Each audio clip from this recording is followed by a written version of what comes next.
what happens is in 1808, there's a huge fire and everything burns down in Port of Spain. Including Governor's House. Including Governor's House. And that's where we pick up the story of Belmont. Trinidad and Tobago will always live on. Colonialism gone. Our nation is born, everybody. We will follow our leaders. They always do their best. Oh yes, we want to achieve. We're going to aspire. We're bound to be a success. All right, so the governor, his law, moves to an area just in the area of the Hilton Hotel, and he builds a house. That's Governor's House.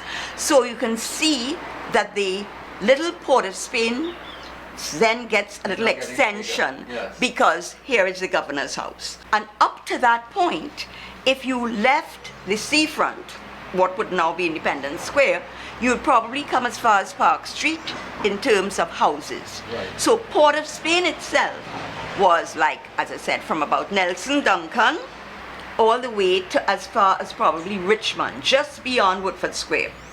And then coming north, just about Park Street. Park Street, after that, it was pasture and bush and cows. So Belmont, which means beautiful mountain, more or less starts more or less from the north. And from between 1808, when the governor goes there, and 1830, 38, when there's a freedom, you have a lot of little plantations. Some people growing cocoa, some people growing tobacco, etc. And you have a demarcation, which is very interesting, which is the river. The St. Anne's River coming down from St. Anne's, which still flows through Belmont between Norfolk Street and the Savannah. There you have lands owned by Warner, and lands owned by a retired West India Regiment man, Zamti. So you know Zamti Lane, you have Warner lands. The Warner lands go almost from Earthick Road all the way up.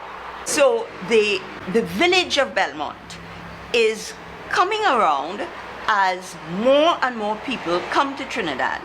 And with the end of slavery, you have more freed slaves who are looking for places, and very, very important, not only the freed slaves, because one of the remarkable things about Belmont is the freed Africans.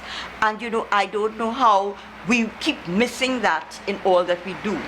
So from about 1841, you had lots of freed Africans coming to Trinidad. They were not slaves, they were never enslaved, and that speaks to the African culture that was really new and resurgent in places like Belmont.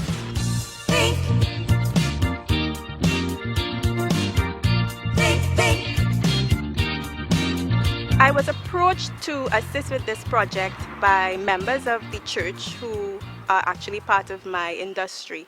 And being a Belmont girl myself, I felt an obligation to contribute my skills to, developing my hometown. I was christened in this church. My parents were married in this church, so I do have a link to it. And I think as professionals, wherever we are, we owe it to our communities, the communities that molded us, to give back and provide a more engaging space for the future generations.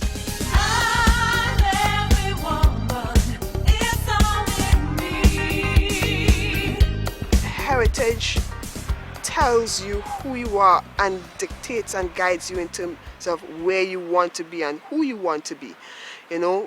Understanding that all of this around us is what we've done, what we are capable of as a people, and when we put our minds to it and work as a team, that guides you and puts people in a perspective in terms of working with each other, as opposed to this kind of individualistic idea that people have of late, where it's me, I'm going to do it, and I don't need anybody else. That's a very wrong way of thinking.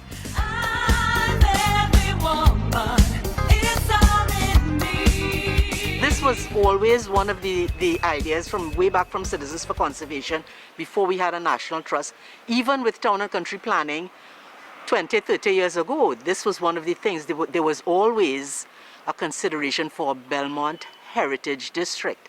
And in fact, studies have been done, Belmont Circular Road all the way down to Calvary Hill, going down Piccadilly as one district. We have to keep the best of our old buildings, love what you have, try to appreciate it, learn about it, make it work for you. Adaptive reuse of our old buildings makes the building come alive again. It makes it earn revenue for its own upkeep and for future generations. So it preserves your sense of place, it preserves your heritage. It helps you to remember where you came from, and it helps to guide you to the future.